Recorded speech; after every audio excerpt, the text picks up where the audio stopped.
जैसा कि हम लोग चैप्टर पढ़ रहे थे एवरेज, और एवरेज में हम लोगों ने बताया था मैंने कि अप्रॉक्स 95% क्वेश्चंस कंप्लीट हो चुके हैं और अप्रॉक्स 5% में मतलब 7-8 क्वेश्चन और बचे हुए हैं जिसको कंप्लीट कराना बाकी रह गया है। आज एवरेज कंप्लीट हो जाएगा। आज एवरेज कंप्लीट होने के बाद मैंने अप्रॉक्स आप लोगों को 80-90 प्लस क्वेश्चन हमने कराए होंगे। ठीक है, तो एवरेज खत्म होने के बाद हम लोग रेशियो एंड प्रोपोर्शन पढ़ेंगे। ठीक है, चलिए फर्स्ट क्वेश्चन आपके सामने है कि एवरेज ऑफ, एक बार क्वेश्चन को ध्यान से पढ़िए। The average of n observation is 40। ठीक है, if one observation of value 80 is added, मतलब कह रहा है कि एक ऑब्जर्वेशन जिसकी वैल्यू 80 है उसको जोड़ दिया जाता है, then the average of all the observation is 41।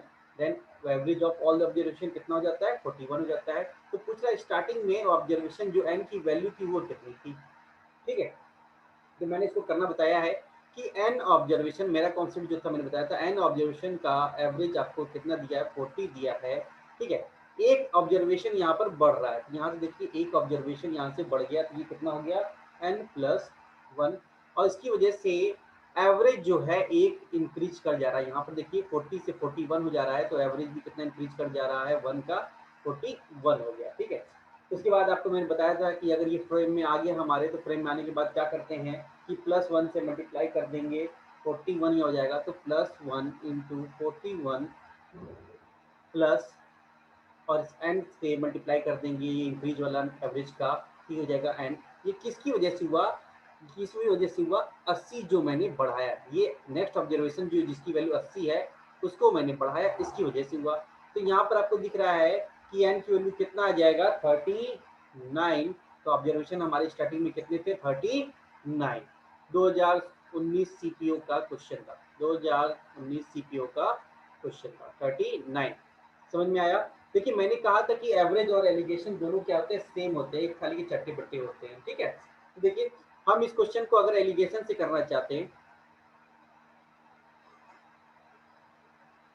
ठीक है, एलिगेशन से करते हैं कि मैं कहता हूं कि मुझे ऑब्जर्वेशन शुरू में एन था, मुझे नंबर नहीं पता था, ये नंबर का है लाइन। ठीक है, तो ऑब्जर्वेशन एन था, मुझे नहीं मालूम था। ठीक है, ओके, उसका एवरेज कितना दिया है क्वेश्चन के अंदर? एवरेज दिया हुआ है आपको 40। ओके, एक ऑब्जर्वेशन क्या है? ऐड किया गया, एक ऑब्जर्वेशन ऐड किया गया जिसका एवरेज कितना था? 80 था। अब ओवरऑल ऑब्जर्वेशन कितना हो गया? 41 हो गया होल ग्रुप का। ये देखिए हमारा एलिगेशन के फॉर्म में आ गया।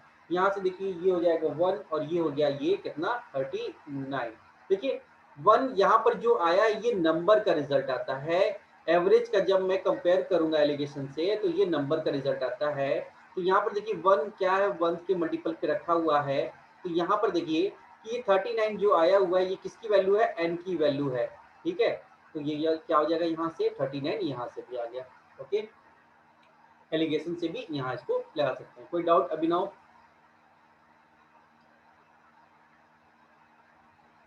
अभिनव त्रिपुरा, ओके, कोई डाउट? आपको समझ में आया? ओके, चलिए नेक्स्ट क्वेश्चन देखते हैं क्या कह रहा है। देखिए 2018 का क्वेश्चन है, मेन प्री का, 2018 प्री के क्वेश्चन है। ऑप्शंस आपके सामने है। 3 numbers are such that if the average of any two of them is added to the third number, मैंने ये क्वेश्चन करवाया हुआ था, the sum obtained are 168, 174 and 180 respectively, what is the average of original 3 numbers. ठीक है, question को ध्यान से देखिए कि 3 ऑब्जर्वेशन है हमारे पास, नंबर्स है जैसे ए है, बी है और सी है। ठीक, कह रहा है किसी दो का एवरेज लेकर, कि ए और बी का मैंने एवरेज ले लिया, अगर तीसरे से जोड़ दिया जाता है तो नंबर कितना बनता है? 168। 168 फर्स्ट ये बन गया। सिमिलरली अगर मैं बी प्लस सी का एवरेज ले लूं और तीसरे ए से जोड़ दूं, तीसरे वाले नंबर से, तो कितना हो जाता है? 174 हो जाता है। ये सेकेंड इक्वेशन बन गया।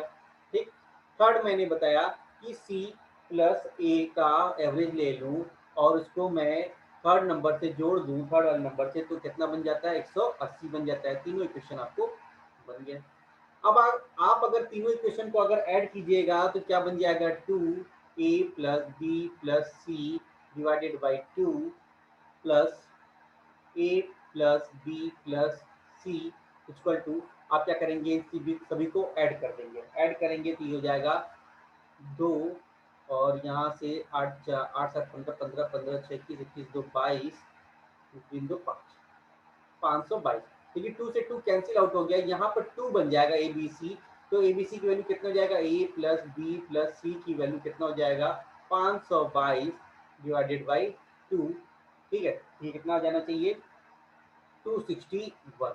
261 हमारा ए बी सी की वैल्यू आ जाएगी। मैंने आपको बताया भी था, स्टार्टिंग में भी बताया था, एक बार पहले भी मैंने क्वेश्चन कराया है कि जब आपको इस तरीके का दिया रहे कि 2 का एवरेज लेकर तीसरे से जोड़ा जा रहा है या 3 का एवरेज लेकर चौथे से जोड़ा जा रहा है, तो आप क्या कीजिए, सिर्फ और सिर्फ इन सभी को क्या करिए, आप ऐड कर दीजिए।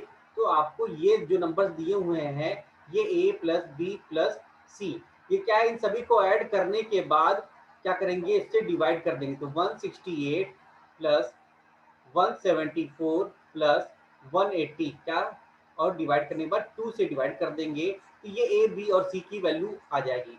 शॉर्ट ट्रिक मैंने बताया था, उसका कॉन्सेप्ट यहाँ पर देखिए, मैंने वहां उस समय भी प्रूव किया था और यहाँ भी प्रूव कर रहा हूँ कि ऐसे क्यों होता है। ठीक है, कॉन्सेप्ट समझाने के लिए ये था।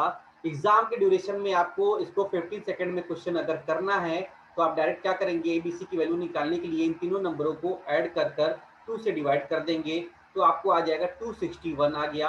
आपको इसका एवरेज पूछ रहा है, देखिए यहाँ पर एवरेज पूछ रहा है एबीसी का, तो आप क्या करेंगे, इसको फिर से 3 से डिवाइड कर देंगे। 3 8 जा 21, 3 7 जा 21। ठीक है, 3 8 जा 24 और 3 7 जा 21। हाँ ठीक, तो ये हो जाएगा 87। तो आंसर क्या आएगा 87। ये 15 सेकंड में क्वेश्चन हो जाना है। ठीक है, कैसे होना है मैंने आपको बताया इस चीज को। अभिनव,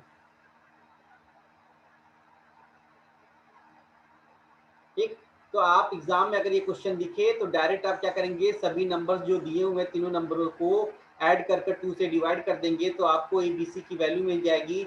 उसके बाद अगर क्वेश्चन में एवरेज पूछा है तो एवरेज के लिए 3 से डिवाइड कर देंगे एबीसी का, तो आपको एवरेज मिल जाएगा। ओके, चलिए नेक्स्ट क्वेश्चन देखते हैं।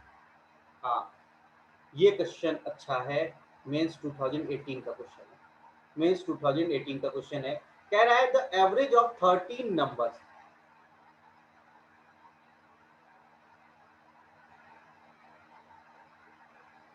स्टार्टिंग में 2 से डिवाइड करना है, किस जगह आप कह रहे हैं, आपका क्या डाउट है, फिर से बताएं।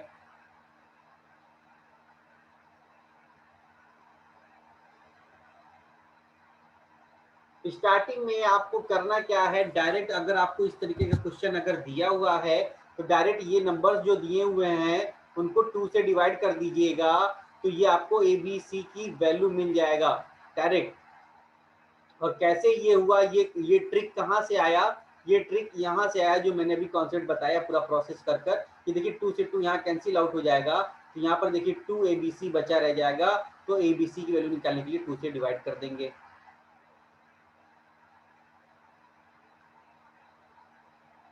हाँ, एडिशन करने के बाद 2 से डिवाइड करेंगे। ओके, चलिए नेक्स्ट क्वेश्चन पे देखते हैं क्या कह रहा है। 13 नंबरों का 13 नंबर्स का एवरेज आपको 47 दिया हुआ है।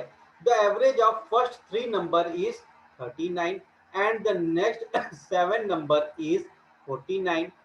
The 11th number, very good. The 11th number is 2 times the 12th number and 12th number is 3 less than the 13th number. What is the average of 11th and 13th number? Very good. बहुत ही अच्छा question है, 2018 mains का question है।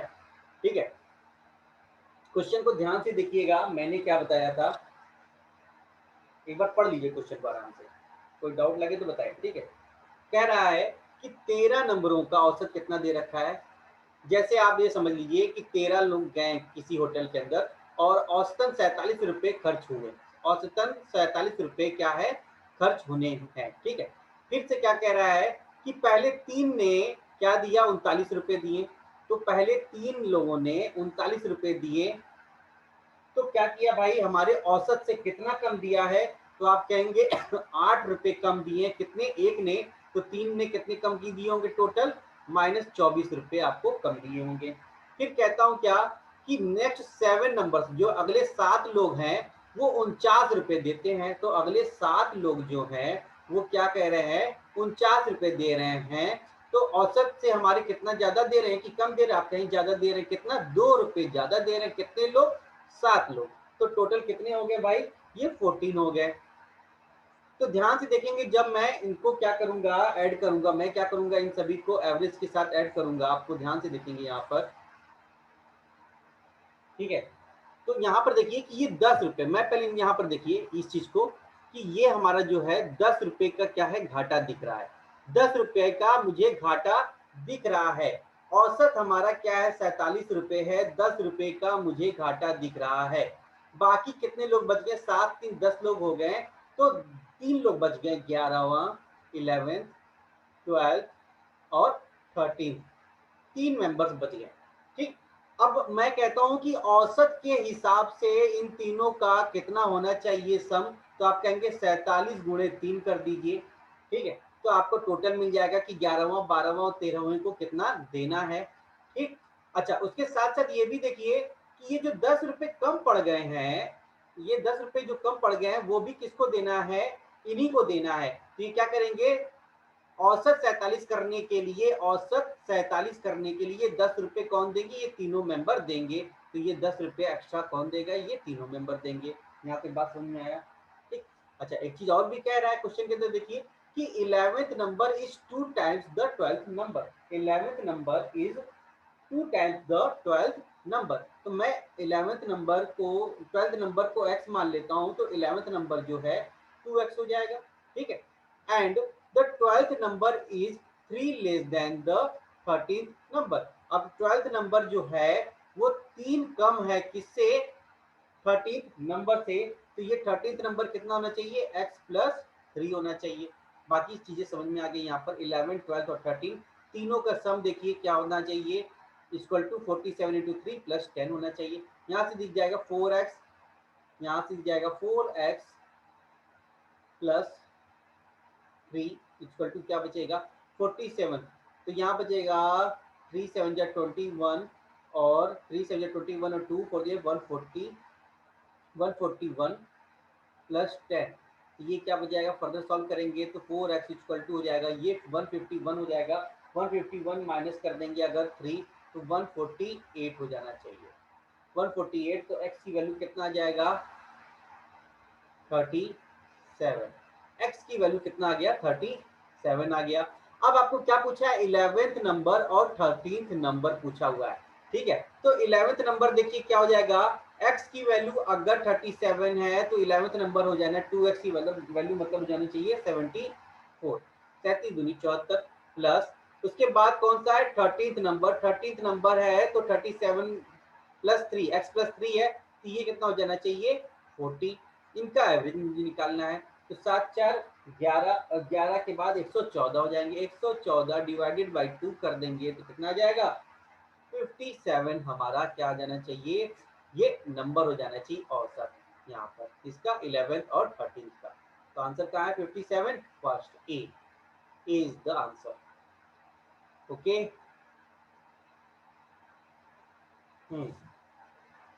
बात समझ में आया।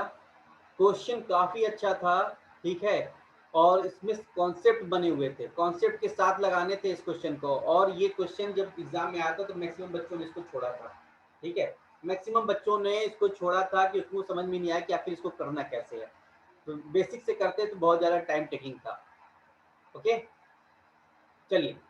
हाँ, नेक्स्ट इसी पर एक दो क्वेश्चन और करिए ताकि आपकी हैबिट बन जाए। देखिए नेक्स्ट क्वेश्चन क्या है, सीपीओ 2019 में। देखिए मैंने 18 में अगर क्वेश्चन आया था तो 19 में फिर से क्वेश्चन को पूछा गया वैल्यूज को चेंज कर कर। मैंने बोला ना कि एसएससी जिस तरीके क्वेश्चन पूछता है अगर फर्स्ट टाइम आएगा तो उसको फिर से रिपीट करता है। और अभी के एग्जाम्स में भी मिलते हैं ये क्वेश्चन। देखिए एवरेज ऑफ 11 नंबर इज 68। तो 11 नंबरों का औसत क्या दे रखा है, 68 दे रखा है। कह रहा है average of first 4 number is 78। तो पहली 4 संख्याओं का औसत जो है 78 है। तो आप कहेंगे कि हमारे ओरिजिनल औसत से 10 ज्यादा है। कितने ऐसे, 1 पर 10 ज्यादा है तो 4 ऐसी संख्याएं हैं तो टोटल कितना ज्यादा हो जाएगा, 40 ज्यादा हो जाएगा। ठीक है। And the next 4 number is 63। अगली 4 संख्याएं जो है 63 है, तो आप कहेंगे कि औसत से कम है कि ज्यादा, तो हम कहेंगे कि औसत हमारे ओरिजिनल औसत जो था 68 से कम है, कितना, -5। कितने संख्या है, 4 पे, तो आपको क्या दिखेगा, -20। कितना दिख गया, -20। तो आपको यहाँ से दिख रहा है कि ये +20 ओवरऑल हमारे पास ज्यादा है, +20 हमारे पास ओवरऑल ज्यादा है। ठीक है, मतलब क्या था कि 20 रुपया एक्स्ट्रा हो गया हमारे पास, क्या हो गया, हमारे एवरेज औसत से 20 रुपये एक्स्ट्रा हमारे पास हो गए। ठीक, अभी क्या है कि 9th, 4 4 8 हो गए तो 3 संख्याएं बच गई, 9th 10th और 11th संख्याएं बच गई, 9th 10th और 11th नंबर बचे रहेंगे। ठीक है, अगर मैं कहूं कि इन तीनों का सम कितना हो सकता है, तो और 68 के हिसाब से, 68 के हिसाब से 3 ऐसी संख्या है, तो टोटल इनका नंबर्स निकाल लूंगा मैं, 68 इंटू 3। ठीक, मेरे पास 20 ज्यादा दिख रहा है, मैंने कहा क्या कि 20 हमको ज्यादा दिख रहा है इन सभी के औसत के हिसाब से, तो मैं क्या करूंगा, इसमें से 20 माइनस कर दूंगा। क्यों, क्योंकि मुझे 68 ही लाना है अपना औसत, औसत हमको 68 पर ही रखना है। ठीक है, तो यहाँ से 20 माइनस हो जाएंगे क्योंकि ये 20 एक्स्ट्रा थे मेरे पास। ठीक, पिछले वाले क्वेश्चन में देखिए कि ये 10 की कमी थी हमारी औसत से 68 से, तो मैंने यहाँ पर 10 बढ़ाए थे। ठीक, यहाँ पर देखिए कि इस क्वेश्चन में कि 20 मेरे पास ज्यादा है औसत से, हमारे एक्स्ट्रा पैसे हैं, तो हम यहाँ पर 20 घटा रहे हैं, ध्यान दीजिएगा बात को। ठीक है, अभी क्वेश्चन में देखिए कि ये अरेंज करना कि 9th नंबर, ये लाइन को, 9th number is 2 times the 11th number, 9th number is 2 times the 11th number, तो मैं 11th नंबर को मैं x मान लेता हूं, तो 9th नंबर 2x हो जाएगा। Okay, and the 10th number is 4 less than the 11th number, कह रहा है 10वीं संख्या जो है 11वीं संख्या से 4 कम है, तो ये संख्या 10वीं कौन सी, x माइनस 4 है। इन सभी को ऐड कर दीजिए, ये लीजिए भाई, ऐड कर दिए, तो यहाँ से हो जाएगा 4x माइनस 4, 4x माइनस 4, और यहाँ से 68 इंटू 3 कर देंगे, तो 7 3 21 कर देंगे, 7 3 21 हो गया, और 21 और 21 के बाद अगर मैं 6 210 है, तो यहाँ पर से आना चाहिए ये 204, 204 माइनस कर देंगे 20 में, तो 184 होना चाहिए, 184 होना चाहिए यहाँ पर। ठीक है, 4x माइनस 4 की वैल्यू आप यहाँ से करेंगे क्या कि फर्दर जब 4 को -4 को राइट हैंड साइड ट्रांसफर कर देंगे, देन 4x इक्वल टू हो जाएगा 188, और x की वैल्यू निकालेंगे तो 4 चौको 16, 4 7 28, तो हमारे x की वैल्यू आ गई क्या, कौन सी संख्या, 11वीं संख्या हमको पता चल गया कि 47 है। मुझे क्या निकालना है, find the average of the 9th and 11th, 9th संख्या, 9th और 11th का निकालना, 9वीं संख्या जो 2x है, तो 47 इंटू 2 हो जाएगा 94, प्लस 11वीं संख्या कितनी है, 47 है, इसका मैं 2 से डिवाइड कर दूंगा, तो मुझे औसत इसका पता चल जाना चाहिए। तो 7 4 11 80 लगाए, 9 4 9 10 4 14 डिवाइडेड बाई 2, 70.5 हमारा औसत आ जाएगा, 70.5 इसका औसत आ जाएगा, और आंसर है हमारा डी 70.5। हाँ, दोनों का आ गया, दोनों लोगों को बात समझ आए। ये क्वेश्चन फ्रीक्वेंटली पूछा जा रहा है, रिपीट करता है क्वेश्चन, ये ध्यान रखिएगा। रिसेंट एग्जाम जो भी अभी आएगा या देने जाएंगे आप लोग, उसमें फ्रीक्वेंट ये पूछा जाता है क्वेश्चन। नेक्स्ट क्वेश्चन देखते हैं, फिर से देखिए इसी पर कि 2018 के प्री में भी फिर से क्वेश्चन पूछा, मेंस में पूछा था क्वेश्चन, फिर सीपीओ में पूछा, और फिर सीजीएल में पूछा क्वेश्चन। देखिए 18 के, 2018 के प्री से ही स्टार्ट। ठीक, अभी देखिए कि एवरेज ऑफ 13 नंबर इज 80 दिया हुआ है, तो 13 संख्याओं का औसत कितना है, 80 दे रखा है। तो एवरेज ऑफ फर्स्ट 5 नंबर क्या है, 74.5। देखिए कैलकुलेशन बढ़ाने के लिए डेसिमल में नंबर लग गया, ले गया। ठीक है, तो पहली 5 संख्याओं का औसत कितना है, 74.5। आप कहेंगे कि हमारे ओरिजिनल औसत से कितना ज्यादा है कि कम है, तो आप कहेंगे कम है, कितना, 5.5 एक संख्या में कम है, तो ऐसी कितनी संख्या है, 5 है, तो टोटल कितनी हो जाएगी कमी, 27.5 की कमी मुझे यहाँ पर दिख रही है। ठीक है, कि पहली 5 संख्याओं से मुझे इतनी की कमी हो गई एवरेज से। ठीक, अभी क्या कह रहा है कि नेक्स्ट क्या कह रहा है, नेक्स्ट 5 नंबर इज 82.5, तो अगली 5 संख्या कितनी है, 82.5, तो कितना दिख रहा है आपको? 2.5 ज्यादा दिख रहा है एक में, तो ऐसी कितनी संख्या है? 5 संख्याएं हैं, तो कितना आ जाएगा?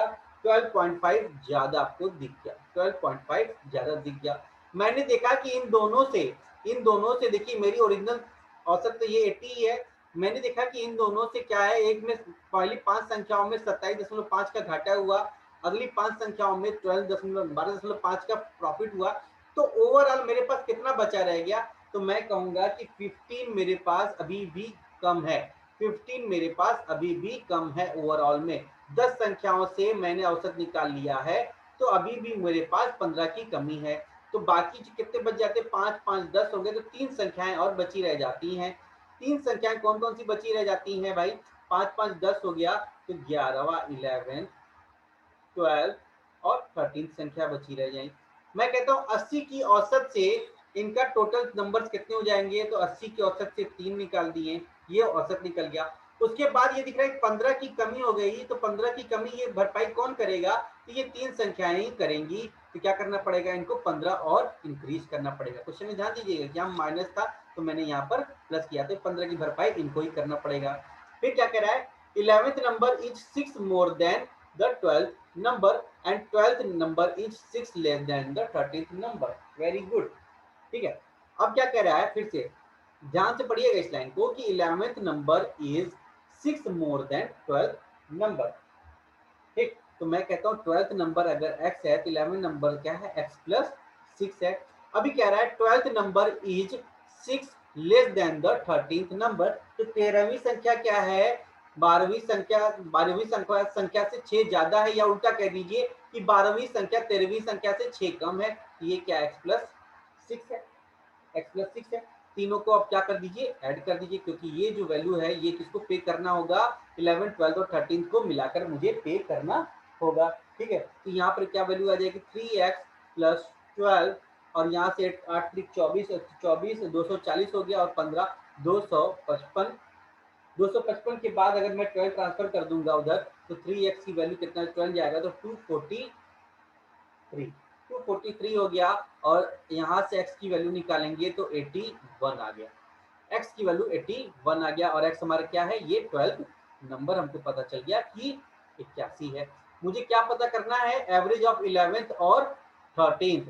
11th नंबर देखिए कितना हो जाएगा? x प्लस 6, 81 प्लस 6 हो जाएगा 87, प्लस मुझे 13वीं संख्या पता करनी है। 13वीं संख्या x प्लस 6 है, तो ये क्या हो जाएगा? 87 है, डिवाइडेड बाई 2 कर देंगे तो 2 इंटू 87 हो जाएगा। तो आंसर कितना रहेगा? 87 ही रहेगा। तो आंसर कितना आया? 87।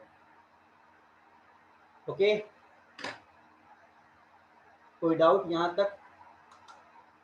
यहाँ तक कोई डाउट हो तो बताएं। ठीक, इसी टाइप के मैंने आपको 3 बैक टू बैक क्वेश्चंस कराए हैं, जो सीजीएल में, सीपीओ में और मेंस में सीजीएल के आए। मैंने बैक टू बैक क्वेश्चंस कराए हैं, और होप कि अगर ये आगे आगे आपके पास ये क्वेश्चन आता है तो आप लोग इसको जरूर अटेंड करेंगे। ठीक है, और एक्स्ट्रा कोई कॉन्सेप्ट नहीं है। यहाँ से आपका एवरेज, जिसको हम औसत कहते हैं, औसत, द एंड। ठीक है, पिक्चर खत्म हो गई औसत की। ठीक है, जितने क्वेश्चन मार्केट में थे या कुछ बन सकते थे या अभी जो एग्जाम में आए हुए हैं, उस सारे क्वेश्चनों को मैंने आपके सामने रखा, एक साथ उसको कलेक्ट कर कर। ठीक है, तो अप्रॉक्स 100 क्वेश्चन के करीब हम लोगों ने एवरेज में पढ़े।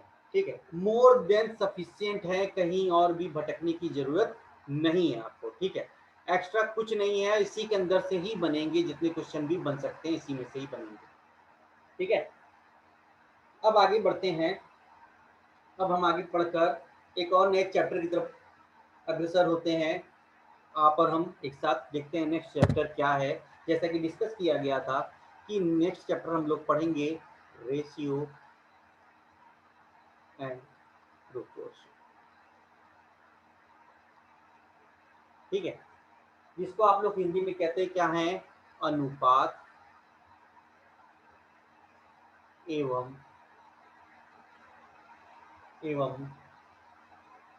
समानुपात। क्या? समानुपात। ठीक, रेशियो एंड प्रोपोर्शन को दिया गया है। ठीक है, इसको स्टार्ट करते हैं। देखिए, इसकी डेफिनेशन को पहले लिखिए। क्या? कोई दो संख्या मानता हूं कि ए और बी एक दूसरे के रेशियो में है, is called ratio if a and b are of same type. Same type का मतलब पहले समझिए, ये सेम टाइप का मतलब क्या है। ठीक, कि ए और बी जो है सेम टाइप, क्वेश्चन में कहा गया, मैंने यहाँ डिफिनेशन लिखवाया है, तो सेम टाइप का मतलब क्या है। अगर मैं कहता हूं कि 5 मेन है और 6 वोमेन है, तो देखिए रेशियो तो मैंने नंबर्स का 5-6 दिख रहा है, ठीक है, पर यहाँ अनुपात मेन और वोमेन का दिख रहा है, तो हम इसको अनुपात नहीं निकालेंगे। क्या कह रहे चाहिए? हमारा सेम टाइप होना चाहिए। क्या होना चाहिए? सेम टाइप होना चाहिए। यहाँ मेन है और मेन का वोमेन से मैं अनुपात निकाल रहा हूँ, तो ये गलत है। ठीक है, क्या कह रहा है? मेन का वोमेन। देखिए मैं क्या निकालता हूं, अनुपात जो भी निकलता है नंबर्स का निकलता है। अनुपात रेशियो जो निकलता है वो नंबर्स का निकलता है, पीछे उनकी क्वांटिटीज का नहीं। ठीक है, तो नंबर्स का अनुपात निकलता है, आदमी और पुरुष का अनुपात नहीं निकलेगा, यहाँ पर नंबर्स का, उनके नंबर्स का अनुपात। देखिए लिखा जाता है numbers of boys ratio numbers of girls. ठीक है, देखिए अनुपात यहाँ पर बॉयज और गर्ल्स का नहीं निकाला जा रहा है, यहाँ पर अनुपात निकाला जाता है किसका? नंबर्स का। ठीक है, जैसे वेट ऑफ बॉयज और वेट ऑफ गर्ल्स। ठीक है, तो यहाँ अनुपात किसका निकाला जा रहा है? वेट का निकाला जा रहा है, न कि बॉय और गर्ल्स का अनुपात निकाला जाएगा। तो हमारी ये चीज ध्यान रखिए कि हमको जो भी रेशियो निकालना है सेम टाइप का निकालते हैं। तो यहाँ पर देखिए टाइप बॉयज और गर्ल्स तो अलग अलग हो गए, यहाँ पर वेट देखिए यहाँ पर दोनों में सेम है, तो वेट का अनुपात निकालते हैं, नंबर का अनुपात निकालते हैं। ठीक है, तो हम जब भी रेशियो निकालेंगे तो हम एक क्वांटिटी का, सेम क्वांटिटी का ही हम इसको रेशियो निकालेंगे। ठीक, चलिए कुछ और चीजों को ध्यान से देखेंगे कि अगर मैंने लिखा ए और बी कोई नंबर हमारे पास है, अगर मैंने इसके अंदर x से मल्टीप्लाई कर दिया न्यूमरेटर में और डिनोमिनेटर में भी x से सेम क्वांटिटी से मल्टीप्लाई कर दिया, तो ये नंबर क्या बन जाएगा? ax और bx हो जाएगा। तो यहाँ पर क्या करेगा कि इनके रेशियो में कोई चेंज नहीं आएगा, no change in their ratio. ठीक है, एग्जांपल देखिए 3 और 5 थे। ठीक है, मैंने अगर 2 का मल्टीप्लाई न्यूमरेटर और डिनोमिनेटर में कर दिया, तो देखिए पहले अनुपात कितना था? 3 और 5 था, 2 का मल्टीप्लाई करने के बाद ये कितना बच गया? बन गया 6 और 10 हो गया। पर ये अभी भी ये अगर न्यूमरेटर में इसको लेते जाएंगे लोवेस्ट फॉर्म में, तो ये अभी भी 3 और 5 का ही अनुपात है। तो ध्यान से देखिए किसी भी रेशियो में किसी भी सेम नंबर से न्यूमरेटर और डिनोमिनेटर मल्टीप्लाई करेंगे तो उनके अनुपात में कोई चेंज नहीं आएगा। ठीक है, no change in their ratio. ठीक है, ओके। सिमिलरली मैं कहता हूं ए और बी है, अगर मैंने न्यूमरेटर में x से डिवाइड कर दिया, डिनोमिनेटर में भी x से डिवाइड कर दिया, तो ये क्या बन जाएगा भाई? ये नंबर में भी इसमें क्या है, अगर इसमें भी किए तो डिवाइड करने पर भी no change in their ratio. क्या? मल्टीप्लाई कीजिए या डिवाइड कीजिए, कुछ भी चेंज नहीं आएगा। ठीक है, या क्या लिखिएगा इसको कि मल्टीप्लाई करिए, मल्टीप्लाई और डिवाइड, मल्टीप्लाई और डिवाइड करेंगे रेशियो में तो नो चेंज होगा। रेशियो में कोई भी चेंज नहीं आएगा। ओके, चलिए नेक्स्ट देखते हैं कुछ काम की बातें जो आपको नोट डाउन करना है। देखिए टाइम आउट होने वाला है, टाइम आउट के बाद फिर से ज्वाइन कर लीजिएगा। देखिए एक टर्म होता है, फर्स्ट टर्म होता है डुप्लीकेट रेशियो। डुप्लीकेट रेशियो क्या होता है, ठीक है। डुप्लीकेट रेशियो का मतलब कहता है कि जैसे मेरे पास ए और बी है, ठीक है, ए और बी है, मैंने क्या किया है इसके अंदर सेम सेम रेशियो से ही मल्टीप्लाई कर दिया। क्या कर दिया है, ए न्यूमरेटर में ए से मल्टीप्लाई कर दिया मतलब ए स्क्वायर हो गया, और डिनोमिनेटर में बी से ही मल्टीप्लाई कर दिया तो बी स्क्वायर हो गया, ठीक है। जिसको आप लोग कहते क्या है, डुप्लीकेट रेशियो। इसको मैं कहूंगा डुप्लीकेट रेशियो, या कह सकते हैं इसका स्क्वायरिंग कर दिया तो इसको डुप्लीकेट रेशियो कहेंगे। हिंदी वाले इसको कहेंगे वर्गानुपात। वर्गानुपात क्या किया, वर्गानुपात मतलब स्क्वायर कर दिया उसको, तो ये डुप्लीकेट रेशियो हो जाएगा। सिमिलरली अगर मैं इसकी बात करूं कि एक और टर्म आता है इसी के अंदर, सब डुप्लीकेट रेशियो। इसका कहने का मतलब कि अगर मेरे पास कोई रेशियो ए और बी है, तो मैंने अगर इसका क्या कर दिया भाई, स्क्वायर रूट कर दिया। क्या कर दिया, स्क्वायर रूट कर दिया इसका, तो उसको कहेंगे सब डुप्लीकेट रेशियो। क्या कहेंगे, क्वेश्चन में ये टर्म आएगा सब डुप्लीकेट रेशियो, जिसको आप लोग क्या कहते हैं, वर्ग वर्गा वर्गामूलानुपात वर्गामूलानुपात कि क्या कहेंगे, सब डुप्लीकेट रेशियो, मतलब हमने इसका स्क्वायर रूट कर दिया, ठीक है। चलिए थर्ड टर्म आता है triplicate ratio. Triplicate ratio triplicate ratio का मतलब मेरे पास ए और बी कोई नंबर है, तो मैं इसका क्या कर दूं, क्यूब कर दूं। ये क्या हो जाएगा, ए क्यूब और बी क्यूब, जिसको आप क्या कहेंगे, घनानुपात। घनानुपात इसको कहेंगे ट्रिप्लीकेट रेशियो। क्या हो जाएगा, ये ट्रिप्लीकेट रेशियो। सिमिलरली इसका भी क्या हो जाएगा, सब ट्रिप्लीकेट होगा। क्या हो जाएगा, सब ट्रिप्लीकेट। ये सब टर्म क्वेश्चंस के बीच में अगर यूज हुए तो होंगे, वरना फिर भी आप इसका नॉलेज रखिए। सब ट्रिप्लीकेट अगर यूज होगा तो आप जैसे ए और बी कोई रेशियो है, उसका मुझे सब ट्रिप्लीकेट करना है, तो मैं इसको क्या कर दूंगा, क्यूब रूट कर दूंगा। तो क्यूब रूट का मतलब ए बाई बी का मैं क्यूब रूट कर दिया, तो जिसको आप क्या कहेंगे, घना घना मूलानुपात। हिंदी में क्या कहेंगे, घना मूलानुपात। हिंदी वाले इसको लिख लें, घना मूलानुपात, ठीक। ये चार टर्म्स हैं जो रेशियो के अंदर यूज होंगे, ओके। आगे बढ़ा जाए, चलिए अब रेशियो के साथ साथ प्रोपोर्शन की बात कर होती है, ठीक है। साथ में देखते हैं रेशियो पहले क्या है। देखिए, ठीक, मैं कहता हूं कि राम और श्याम हमारे पास है। मैं कहता है उनके वजन का अनुपात क्या है, 50 किलो और 55 किलो है। तो इनके वजन का अनुपात क्या है, तो आप कहेंगे 10:11। जब मैं किसी दो क्वांटिटी को कंपेयर करता हूं, ठीक है, उनके नंबर्स में, उनके स्कोर्स में, उनके वेट का जब मैं अनुपात निकालता हूं, तो आप कहेंगे जब कंपेयर करेंगे तो उसको कहते हैं रेशियो। क्या कहेंगे उसको, रेशियो। सिमिलरली आता है एक टर्म आता है प्रोपोर्शन।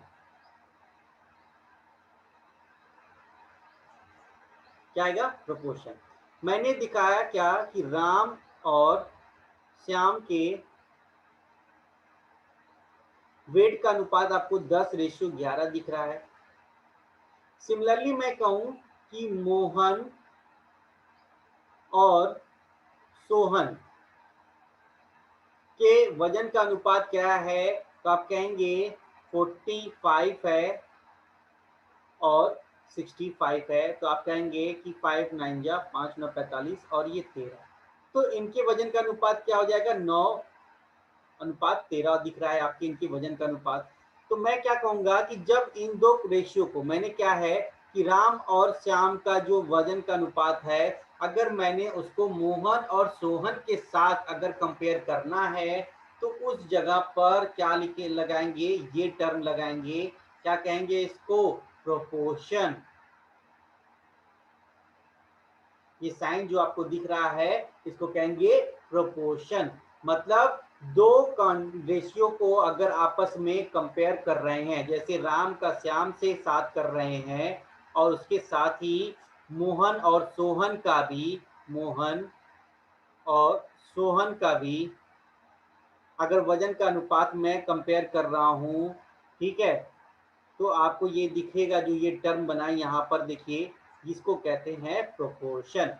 मतलब दो रेशियो का अगर कंपेयर कर रहे हैं किसी और दो रेशियो के साथ, तो उस जगह पर क्या यूज होगा, प्रोपोर्शन यूज होगा। उस टर्म को समझिए, तो यहाँ पर ये सिग्नल आपको दिखेगा, ये साइन दिखेगा, ठीक है, 4 डॉट्स, इसका मतलब ये क्या है, प्रोपोर्शन है। किसी दो रेशियो का, इन दोनों रेशियो का अगर किसी अगले दो रेशियो के साथ कंपेयर कर रहे हैं, तो उस समय हम क्या कहेंगे, प्रोपोर्शन।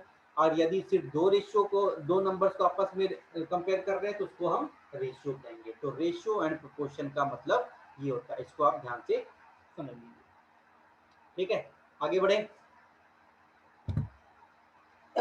देखिए, जैसे मैं कहता हूं कि ए और बी और बी और सी का मुझे अनुपात कुछ दिया हुआ है 2:3, और ये दिया है 4:5, ठीक है। तो मुझे फाइंड करना है क्या ए अनुपात बी अनुपात सी अनुपात सी क्या होगा। तो आप क्या कहेंगे, ध्यान से देखिए, मैं इसको कैसे बताता हूँ, बेसिक से एकदम समझेंगे।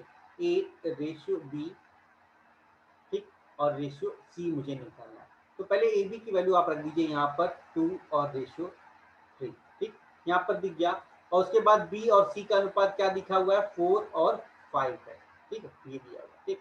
आप ध्यान से यहाँ पर देखिए कि बी जो यहाँ पर 3 है, यहाँ पर 4 है, यहाँ पर 3 है, यहाँ पर 4 है, तो बी दोनों जगह डिफरेंट क्यों है, बी तो सेम होना चाहिए। तो आप क्या करेंगे, बी को सेम करने के लिए इसमें 4 से मल्टीप्लाई कर देंगे और इसमें 3 से मल्टीप्लाई कर देंगे। तो देखिए ये बी क्या है, इक्वल हो गया, 12 12 हो गया।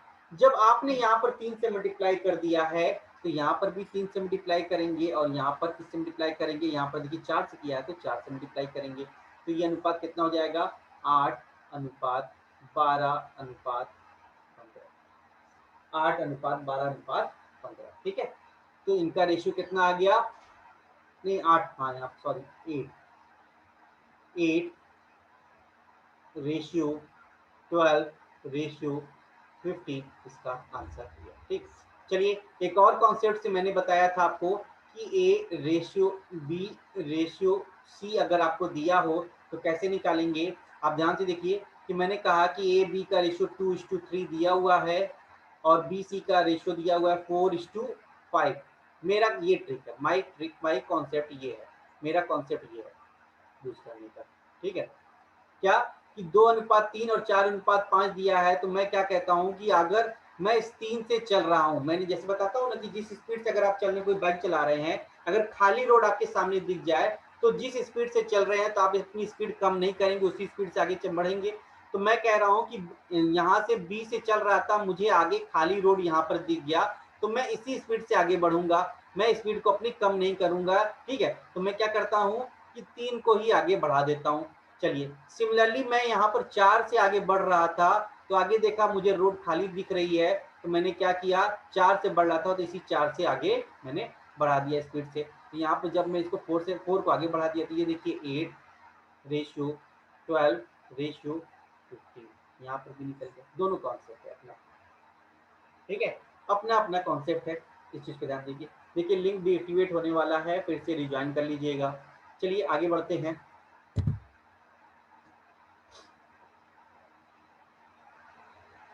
देखिए, जैसे मुझे दिया है ए रेशियो बी की वैल्यू दिया हुआ है क्या, 2:3। बी और सी का अनुपात दिया हुआ है क्या, 4:1।